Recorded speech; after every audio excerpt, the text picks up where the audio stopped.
You get my point. You've got to convince 3 to 5 million people every year to sign up for $100 a year to watch on a streaming only app. I think, if you're asking Oregon and Washington, they came to the conclusion that that may not be the best deal. And when they had opportunities for other deals, I think, again, not blaming anybody, they made the best decision that they thought was in the interest of their university. And I will never fault anybody for doing that.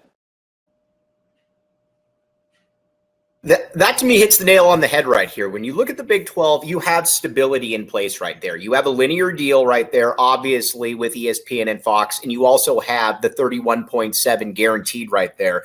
It was a huge leap of faith, John, for Pac-12 schools, especially ones that had options, to settle for an Apple deal at $23 million and then have to go for basically 5 million subscriptions just to be able to get to that 31.7. That to me was always going to be a non-starter, and behind the scenes, that always was a non-starter.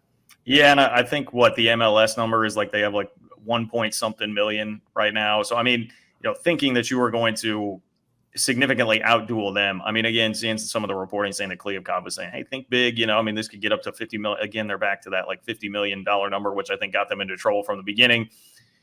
Just over promising there. And I realized they were kind of desperate at the end with not many options. I mean, yeah, basically what it turned out, it was like the deal that came out at the end of the day was pretty similar to what I think had been sort of insinuated by, even like the John Wilners of the world throughout the process. Right. Apple being involved.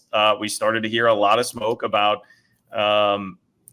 that it could be very much heavily incentive based, and it was, and that the starting number would be very low, and it was not a layup, certainly to beat the Big 12 number, which we saw over and over. And some of John Canzano's reporting coming from the Pac-12 side. So yeah, a lot of bravado and posturing there, but the deal in actuality, I understand that there are some technological pieces there that are great. I'm sure Michael Crow would agree with that too.